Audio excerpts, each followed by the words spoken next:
La démarche lourde et m'apporte sa deuxième grossesse depuis déjà 9 mois.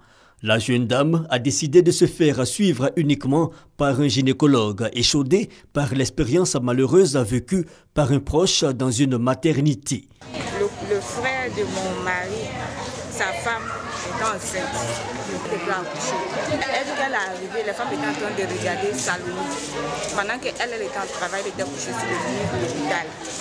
Donc les femmes sont occupées d'elle. L'accueil dans les maternités est souvent pointé du doigt et pas toujours de la meilleure des manières. Des fois, s'occupe bien de fois aussi là. C'est pas, en tout cas, c'est pas trop ça. L'accueil des fois aussi, c'est fou.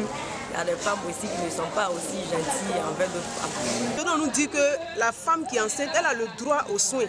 Mais quand les femmes viennent, souvent, par rapport à l'heure, on se plaint. Mais pourquoi à cette heure-là tu viens? Souvent même on regarde la télévision. Accompagne quelqu'un pour accoucher, tu n'as même pas le droit à l'information. Tu ne sais même pas ce qui se passe au juste. On t'empêche même souvent même d'aller voir, comment on appelle, la personne qui est en train d'accoucher. Et donc tout ça, c'est un peu difficile. Les droits des femmes dans les centres de santé. La notion semble anodine. C'est important que les femmes sachent leurs droits. Parce que lorsque tu ne connais pas tes droits, tu peux venir et puis ne pas savoir comment réagir lorsqu'on te présente des situations. Et quand on connaît ses droits, déjà c'est important parce que lorsqu'on arrive à l'hôpital, la femme qui est enceinte, quand elle va arriver à l'hôpital, elle saura que quand je viens, j'ai des droits. Elle sache aussi ses devoirs, elle saura aussi ce qu'elle doit faire. Et ensemble, ça pourra aider la femme même à bien accoucher. Le problème, c'est la pratique. En Côte d'Ivoire, le taux de mortalité maternelle en 2012, selon les Nations Unies, était à 75% durant la grossesse et pendant l'accouchement. Le mauvais traitement considéré comme l'un des facteurs déclenchants. Pour de nombreux observateurs, il faut réconcilier patiente et univers médical. Pas facile cependant. Dans certaines maternités, les praticiennes disent travailler sous pression dans des conditions précaires, d'où les incompréhensions. S'il y avait le local, le travail allait se faire facilement et puis rapidement.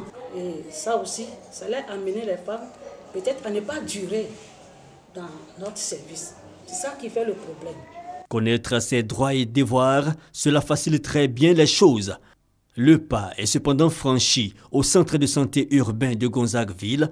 Une matinée est mise à profit pour parler des droits des femmes enceintes dans les maternités. Vous avez droit à la confidentialité, vie privée et à l'intimité. Vous avez droit à la dignité et au respect. Parfois, quand vous venez, quand la femme n'arrive pas à pousser, on crie, on t'a envoyé, pousse là-bas. On vous dit des injures, c'est pas bien. Patientes, population et sages-femmes, loin des salles d'accouchement. Une fois n'est pas coutume, l'occasion est belle pour échanger franchement. Quand on vous évacue, ce n'est pas parce qu'on veut vous faire dépenser. Ce n'est pas parce qu'on ne vous aime pas.